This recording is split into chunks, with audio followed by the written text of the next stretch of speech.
মুসলমান, তোমার 100 টাকার নোট দিলে বাটপাড়ার মিছিলে চলে যাও, 1000 টাকা দিলে আদালতে মিথ্যা সাক্ষী দিতে চলে যায়, এমনও আছে না নাই?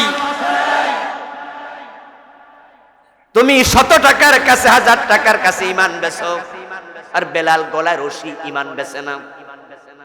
তো বেলাল যে জান্নাতে যাবে, সেই জান্নাতের স্বপ্ন তুমি কেমনে দেখো? সুবিধা মতো কিছু ইবাদত করার নাম ইসলাম নাম। ওটুকু ওটুকু ওটুকু ওটুকু নামাজে আছে, রোজায় আছে, এখানে আবার হারামে আছে, সুদে আছে, ঘুষে আছে, অন্যায়তে আছে। বাপ মরছে 10 বছর আগে, মা মরছে 5 বছর আগে, এখনো আপন বোনের জমি দেয় না, জোর কইরা ধইরা রাখে, ভোগ করে, এমন জালেম ভাই আছে না নাই? এ নাঙ্গল কোটে আছে কিনা? তুমি কিসের ইবাদতকারী? তোমার গলার মাঝে আল্লাহ জমিনটা 7 গুণ বড় করে হাসরের দিন ঝুলাইয়া দেবে, বলবে টেনে টেনে সামনে যা।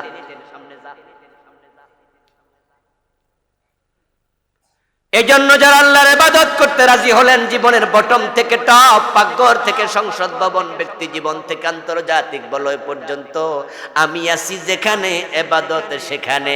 ইবাদত বড় সহজ, কঠিন করার কিছু নাই। ইবাদত মানে হলো আমার নবী যা করেছেন করো, যা ছেড়েছেন ছাড়ো।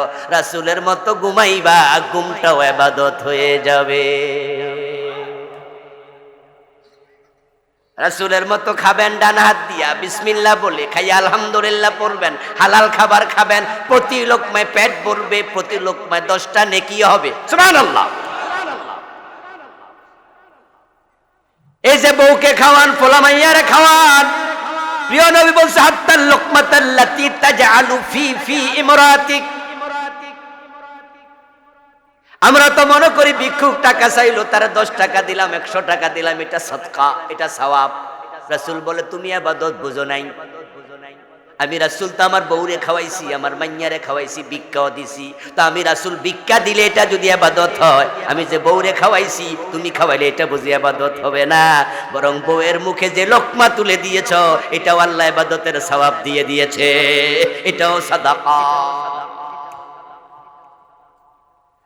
রাসূলুল্লাহর মতো টয়লেটে ঢোকো, এটা তোমার ইবাদত। রাসূলের মতো তুমি খাও, ঘুমাও, কথা বলো, ইবাদত। রাসূলের মতো নামাজ পড়ো, ইবাদত। রাসূলের মতো রাষ্ট্র চালাও, দেশ চালাও, এটাও একটা ইবাদত। এখন মসজিদে রাসূলের মতো নামাজ পড়ে, রাষ্ট্র চালানোর সময় ব্রিটিশ আইনে রাষ্ট্র চালায়, রাসূলের মতো চালায় না, এরা ইবাদতকারী হতে পারে না।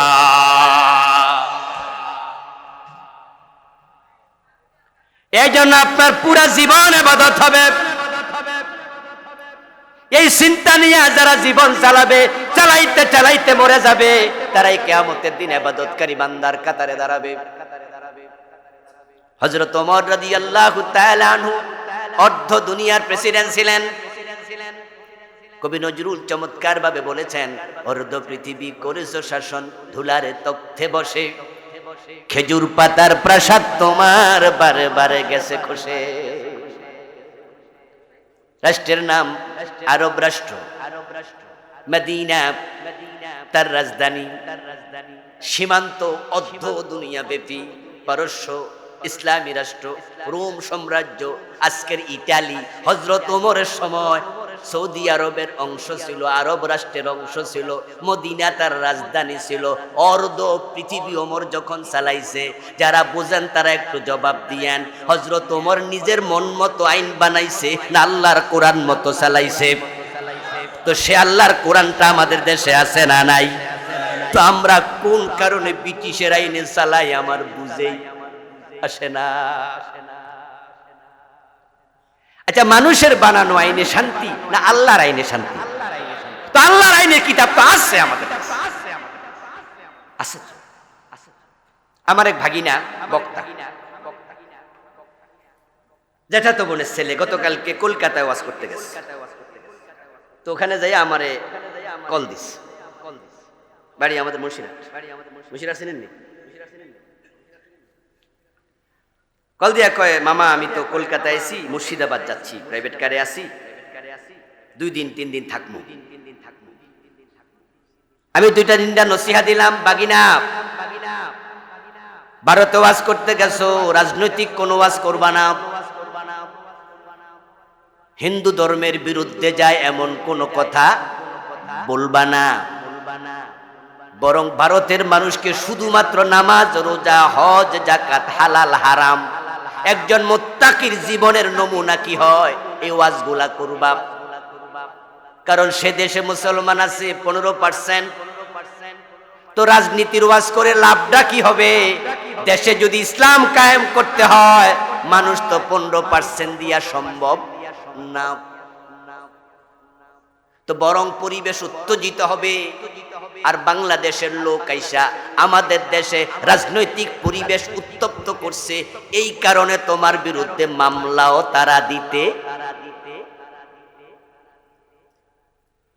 বাংলাদেশে এই ওয়াজ আমি করি, বাগিনারে আবার মানা করলাম ওখানে করো না। যদি ইন্ডিয়ায় ওয়াজ করতাম আমিও যেতাম, এই ওয়াজ সেখানে আমিও করতাম না যে কোরআনের আইন কায়েম করো, কারণ অপাত্রে ওয়াজ করে লাভ নাই। কোরআনের আইন কায়েম করার জন্য সংখ্যাগরিষ্ঠতা লাগে, পরিবেশ তৈরি করা লাগে। এখন বাংলাদেশে আল্লাহর কোরআনের আইন কায়েম করার মতো 92% মুসলমানের দেশে পরিবেশ আছে না নাই? এখন আমাদের শুধু ইচ্ছার অভাব। পরিবেশ তো তৈরি। আগামীকালকে যদি সংসদ অধিবেশন ডেকে বর্তমান সরকার বলে আমরা ব্রিটিশ আইনে চোর ধরে আর জেলে দেব না, বরং আল্লাহর আইনে আমরা হাত কেটে দেব, এই আইনটা যদি কালকে চালু করে দেয় আপনারা কেউ কি বিরোধিতা করবেন? বরং আপনারাও বলবেন কামের কাম হইছে। ও দোস্ত, চোর ধরে যে তোমরা জেলে দিলা, ব্রিটিশ ওয়ালারা তো পাগল, এমন আইন বানাইছে যার কোনো মর্ম আমার কাছে নাই, অর্থ নাই। যে বেটা চুরি করছে এটা কি বালা কাম না অপরাধ? তো তারে ধরে যে 6 মাসের জেল দিলা, হিয়ানে ভাত খাওয়াইছে, হে বেটা ভাতের টাকা দিছিনি, তো মাগনা খাওয়াইলা কেন? বেটা অন্যায় কইরা গেছে, মাগনা খাওয়াইলা। আচ্ছা, সেখানে যে বিদ্যুতের আলো ভোগ করছে, বিদ্যুতের বিল দিছে, ওখানে যে পানি দিয়া গোসল করছে ওয়াসার বিল দিছে, ওখানে যে 2 বেলা খাইছে টাকা দিছে, তো বেটা অন্যায় করে আবার মাগনা খাইবো? এটা হলো 1 নম্বর লস।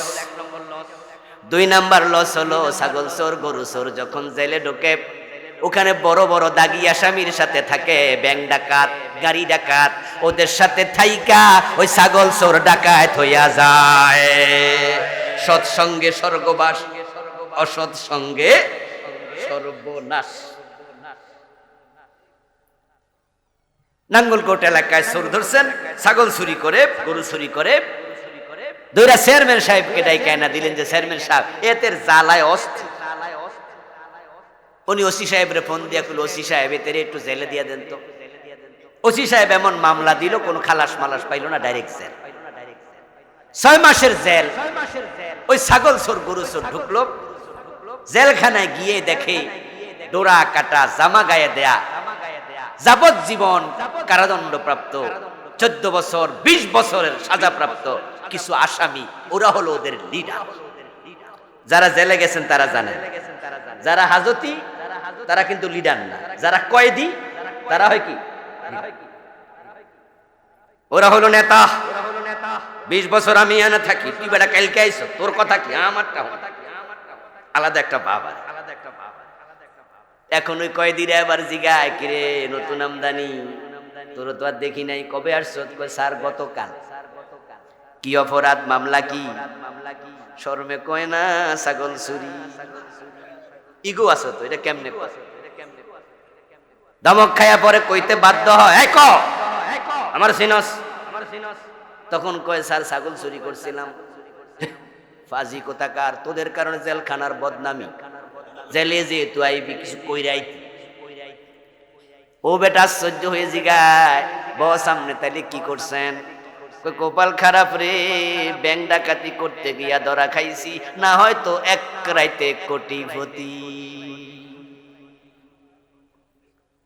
ছাগল চোর তখন অঙ্কের হিসাব করে, আরে কয় কি রে, আমিও তো 10 বছর ছাগল চুরি করছি, আমি তো 5 লাখ টাকা কামাইতে পারি না, আরে এক রাইতে কোটিপতি স্যার কেমনে কি? আসত্য জি শিখাই দেবো, কারণ আমি তো 20 বছর এলেম যা আছে তোরে শিখাইলে একজন শাগিরদ পাইলাম। কেমনে গাড়ি ডাকাতি করে, কেমনে ব্যাংক ডাকাতি করে, বিমান পর্যন্ত চিন্তাই করে, এমন জালেমও আছে না নাই? ওই বেটার বেড়া শিষ্য হলো, 6 মাস শিখলো, এখন জেলখানায় বসে বসে বেটা আফসোস করে, আগে আরো জেলে আইলাম না কেন, আগে আইলে তো আর আগে শিখতে। 6 মাস পরে যখন খালাস পায়, ওই ছাগল চোর জেলখানার মাটি দুইরা কসম করে ছাগল মাগনা দিল। আর কারণ মানসিক ভাবে সে এখন চোর না ডাকাত? কথা বলেন, মানসিক ভাবে সে কি চোর? এই 6 মাসের সাথে মেন্টালিটি পুরা চেঞ্জ, ফুললি চেঞ্জ। এখন সে যখন বের হয়, তখন সে মানসিক ভাবে কিন্তু এখন চোর নাই, ডাকাত হয়ে গেছে। ব্রিটিশ আইন কত খারাপ, এবার দেখেন। 6 মাস মাগনা খাওয়াইলেন, 6 মাসে ডাকাত বানালেন, কি লাভ হলো জেলে দিয়া? আর আল্লাহর আইন হচ্ছে এক বেলা খাওয়াবো না, ধরা খাইছে হাত কাটা দাও। একটা হাত কাটা চোর দেখে সমাজের 100 চোর হাত চুরি ছেড়ে দেবে। এবং যদি একটা নেতা টাইপের চোর হয়, এমপি, মন্ত্রী, সচিব, এ জাতীয় চোরের হাত কাটে, হাজার হাজার অফিসার তারের মতো সোজা হয়ে যাবে। ঠেলার নাম ইয়েস। এই যে ফখরুদ্দিন, মঈনুদ্দিন কিছু চোর ধরছিল, মনে আছেন আপনাদের? কত এমপি মন্ত্রী দইরা সোজা বানাই, বাজারও জিপ পাওয়া যাইতো, রাস্তায় মালিক নাই, কিছু মাগনা পাওয়া গেছে, রাস্তাঘাটে মালিক নাই। কারণ যার যে জিপ হেরে দইরা যে কমে টাকা পাইলি হিসাব দে, এই জন্য কয় বা সাইরা দে মা কাইন্দা বাসি, ভিক্ষার দরকার নাই, কুত্তা সামলাও আগে। ওদেরকে ধরে ধরে জেলে ঢুকালো, তারপরে আবার ফখরুদ্দিন, মঈনুদ্দিন পলায়া গেল আমেরিকায়। ওরা সব বাইর হইয়া আবার আগের মতো নেতা, আগের মতো নেতাগিরি তারা করতেছে। আপনি তাদের গুলশান বনানীর বাসা যাইয়া চোর বলে আওয়াজ করতে পারবেন? কি ডকুমেন্ট আপনার কাছে আছে তারা চোর? ডকুমেন্ট তো ফখরুদ্দিনের কাছে, বেড়া তো আমেরিকা হে গেল আমেরিকা, উনি আবার জেলখানা থেকে বাইর হইয়া আবার নেতা। কিন্তু যদি হাতটা কেটে দিত, ডকুমেন্ট বেড়া চিরদিন লইয়া লইয়া ঘুরত, কোনদিন আর নেতাগিরি করার সাহস করত না। কারণ যখন সংসদে এমপি পদে দাঁড়ায়, এলাকার উপজেলার চেয়ারম্যান, মেম্বার ইত্যাদি পদে দাঁড়ায়, এরকম মিটিং আইয়া তো 2 হাত নাড়ান লাগে, একটা তো নাই, নাড়ব কি? ঠিক না, ঠিক না? ইসলাম কত সুন্দর, চোর ধরে হাত কেটে দাও, চুরি থাকবে না, ঘরে দরজা খুলে ঘুমাইতে পারবা। ইসলাম সেটাই করেছে। যে যুগে কোরআন এসেছে সেই যুগের নাম ছিল আইয়ামে জাহিলিয়া, অশান্তির যুগ, অজ্ঞতার যুগ, বর্বরতার যুগ। কিন্তু ইসলাম যখন আসলো, কোরআনের বিধানগুলো সমাজে চালু হয়ে গেল। হযরত ওমরের ছেলে আবু শাহমাম মদ পান করেছে, হযরত ওমর নিজের ছেলেটা করে হাই দেন নাই, 80 বেত লাগাইয়া দিলেন। কবি নজরুল চমৎকার ভাবে বলেছেন, মদ্যপানের অপরাধে প্রিয় পুত্রকে নিজ করে মেরেছ দোররা, মরেছে পুত্র তোমারই চোখের পরে। আচ্ছা আপনারা বলুন তো, কোন এমপি মন্ত্রী উনার ছেলেকে যদি মদ খাওয়াতে 80 বেত লাগায়, এই খবর এলাকার মদখোররা শুনে, হেরা বলবে যে বেটা ফোল আরে ফিডায়, আমার ফাইলে সামলা তুলে নেবে। অন্তরে ভয় ঢুকবে কিনা? ঢুকবে কিনা? ওমর নিজের ছেলেকে ছাড়ে না। যদি বাংলাদেশে 80 বেতের আইন চালু হয়ে যেত, মদখোরকে ধরে ধরে 80 বেত লাগাতো, ভিডিও করে করে এটা ইউটিউবে ঢুকাই দিত, গুগলে দিত, ফেসবুক আপলোড করে দিত, সোশ্যাল মিডিয়ায় দিয়ে দিত, কেমনে 80 বেত লাগায় টেলিভিশনে দেখাতো, পত্রিকার হেডলাইন করে দিত। 6 মাস আইন যদি চলতো, আমরা বুকে হাত দিয়ে দৃঢ়তার সাথে বলতে পারবো, এইভাবে 80 বেতের আইন যদি 6 মাস চলে, 6 মাস পরে বাংলার জমিনে মদের বোতল পাওয়া যাবে না।